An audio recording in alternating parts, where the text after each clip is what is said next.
Slowing down in a fast world, it sounds simple, but it really isn't. See, I'm a husband, I'm a father, a business owner, and most days it feels like there's never any time left for myself. And when you're wired like me, when you want to go out and achieve as much as you can in this world, and you believe that the only way to achieve success is that you sacrifice everything. You hear it, right? You got to sacrifice your peace, your sleep, your relationships. And for me, that was a driving factor because I was chasing this financial stability. I wanted credibility and recognition.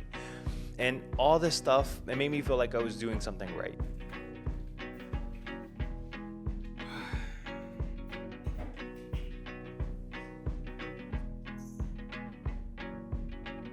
But lately, I've been noticing that because I'm doing this stuff doesn't always means that I'm actually moving forward. And you probably felt that too, right?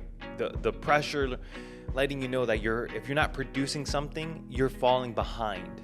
And that rest, it somehow equals laziness. And it's crazy, right? We find ourselves scrolling through social media and we're watching everybody's highlight reel, and we start comparing ourselves without even realizing. And suddenly we find ourselves in this race that we never signed up for. And before long, we start questioning, is like, how can everybody live life? Like, we're trying to find, achieve all these things. And that was me. And so I worked even harder. I found that I was just in the same ordeal, answering emails, calls, preparing for travel deadlines, trying to book as much business as I can. And it just felt like an obligation. And from the outside looking in, you can think like, wow, he's killing it, right? Because there's movement. And it's everything I've really ever asked for. But in 2023 came a realization. I went to Italy, and that trip changed a lot for me. I went to the Amalfi Coast, and it was the first time in a long time that I slowed down enough to actually see life, to sit still in the breath and take in the beauty around me.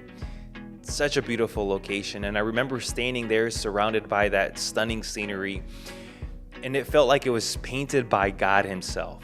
The architecture, the hills, the light, and it felt alive. And for the first time, I wasn't thinking about my work or goals. I was just there in the moment. And that feeling is what I felt like life is supposed to feel like. To soak in the moment, to be aware of the beauty that God's created and realize that he didn't just make it to impress us, but he made it so that we can connect with him. And when we slow down long enough to notice his creation, we can start feeling that we're in his presence. He created the beauty of the landscapes, and in that stillness and the blessings that were already in front of me and the whole time, I started realizing how easy it is for us to fall in the trap of man. To work and to chase and strive until our last dying breath, and to prove something that was never meant to define us. And from that moment, I made the decisions that I don't want to be a slave to my work or to the pace of the world anymore. I want to rebuild my life in a way that works with me and not against me. God is the ultimate creator, and he even took a day of rest on the seventh day. And that reminder, again, changed everything for me, put things in perspective. And when I came home, I started slowing down intentionally, and at first it felt wrong, like I was falling behind. But I started noticing something. Life didn't fall apart, and it actually started to grow. My conversations with friends got deeper, my creativity was at an all-time high, and time with my wife and kids started to feel like I'm living life again and not feeling like I have to schedule it in. And the outcome wasn't just peace, but it was the fruits of it.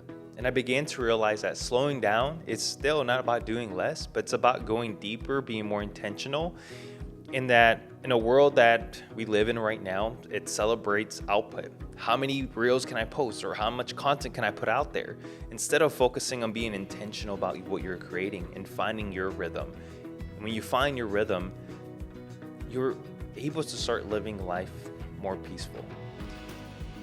And I started noticing the beauty that's around me, like the light that hits through the window, the sounds of my kids laughing, or the way that my wife's voice sounds when she comes from home from a long day of work, and just be intentional to hearing her.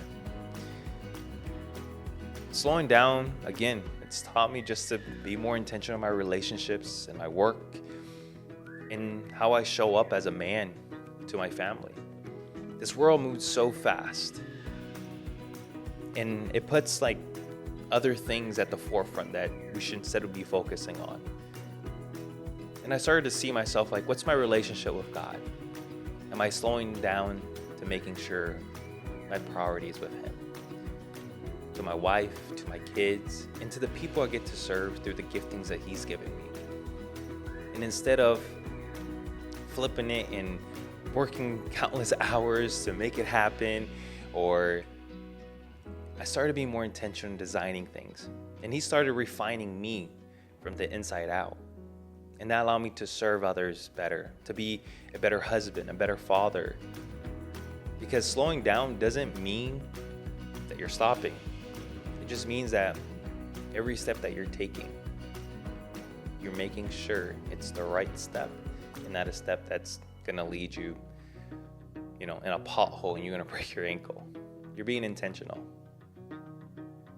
And that means also soaking in the beauty that's around us. That sometimes we, again, fall into the trap of just letting it slip by us. And for that, whether it's taking the time to get a cup of coffee in the morning, sit down, soak it all in, get to see the beauty, doing a devotional, reading your Bible, or listening to music. When you take that time to soak it in, it gives you the ability just to be able to live in the moment, to appreciate the art that's around us.